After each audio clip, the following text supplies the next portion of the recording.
Shalom. Anda sedang bergabung di dalam podcast Awali Bersama Tuhan dari Gereja Kristen Kalam Kudus Merauke.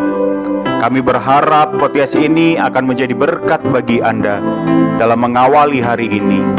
Selamat mendengarkan. Tuhan Yesus memberkati.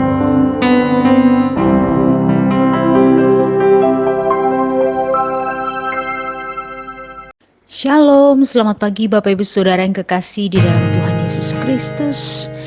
Mengawali seluruh kegiatan kita pada pagi hari ini, saya rindu mengajak kita menaikkan pujian ini dalam versi bahasa Indonesia, Goodness of God.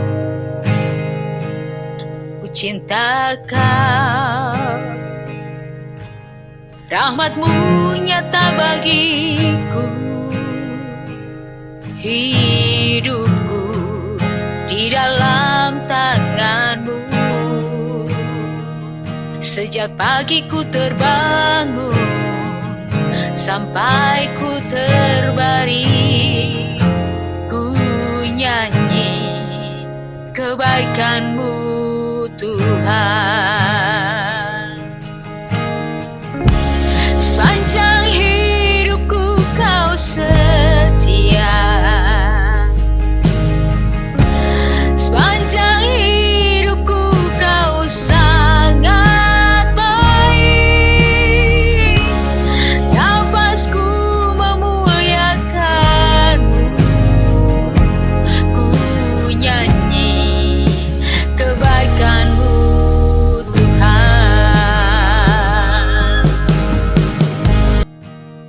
Lagu Goodness of God adalah sebuah lagu pujian yang diproduksi oleh Bethel Music, salah satu label rekaman musik rohani dari Amerika. Lagu yang dinyanyikan oleh Jen Johnson, istri, dan Brian Johnson, salah satu pendiri sekaligus pemimpin dari Bethel. Lagu ini akan mengingatkan kita kepada kebaikan Tuhan di dalam segala keadaan hidup kita. Tahukah Bapak Ibu Saudara, pada tahun 2018 Jen dan Brian sedang melakukan proses adopsi anak keempat mereka yang bernama Ryder. Sebenarnya lagu ini bisa dikatakan tidak sengaja tercipta. Pasalnya Jen hanya melakukan pujian penyembahan tentang kesetiaan dan kebaikan Tuhan selama ia melakukan perjalanan panjang dengan mengemudikan mobilnya melewati pedesaan. Selama ia bernyanyi sambil memuji Tuhan, muncullah perkataan tentang kesetiaan dan kebaikan Tuhan. Dan akhirnya ia coba merekam di ponselnya. Jen berkata, "Saya menulis dan menyanyikan sebagian besar kebaikan Tuhan sebagai luapan hati saya saat itu." Mungkin kita sempat meragukan penyertaan Tuhan di dalam hidup kita. Firman Tuhan berkata di dalam Mazmur 103 ayat 8-13 yang akan mengingatkan kita bahwa Tuhan itu sungguh baik. Tuhan adalah penyayang dan pengasih, panjang sabar dan berlimpah kasih setianya, dan apa yang seterusnya. Adapun proses yang terjadi di dalam hidup kita, baik atau buruk, berhasil atau gagal, satu hal yang harus kita ingat adalah kebaikan Tuhan itu selalu nyata dan baru di dalam hidup ini. Sudahkah kita mengingat kebaikan Tuhan hari ini? Pagi ini mengawali seluruh kegiatan kita, mari kita sejenak merenungkan kebaikan-kebaikan Tuhan. Sambil mungkin Bapak Ibu bisa mendengarkan kembali cover lagu ini, baik dalam bahasa Indonesia maupun dalam bahasa Inggris. Dan firman Tuhan hari ini mengingatkan kita juga untuk selalu serta menceritakan kemuliaan dan perbuatan Tuhan yang ajaib dalam hidup kita. Entah itu melalui perkataan kita, entah itu melalui pujian seperti yang dilakukan oleh Jen dan Brian. Keajaiban Tuhan yang telah membebaskan umatnya dari perbudakan di Mesir dan berita utama pengajaran Alkitab, mari kita ceritakan.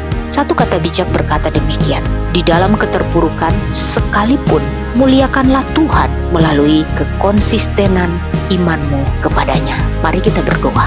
Tuhan, terima kasih untuk kebaikan-Mu bagi kami. Seringkali kami lupa untuk menceritakan kebaikan-kebaikan Tuhan dalam hidup kami pada orang lain. Kami menaruhnya untuk diri kami sendiri. Tapi pagi ini kami diingatkan untuk mengingat segala kebaikan Tuhan dalam hidup kami, entah itu di dalam keterpurukan kami, di dalam kebahagiaan kami. Tuhan mengingatkan kami untuk terus mengingat kebaikan-kebaikan Tuhan. Tolong kami untuk mampu menceritakan kebaikan Tuhan dalam hidup kami. Di dalam nama Tuhan Yesus Kristus kami berdoa. Amin. Muridkan satu orang lagi bagi Kristus. Selamat pagi, selamat beraktivitas. Tuhan Yesus memberkati.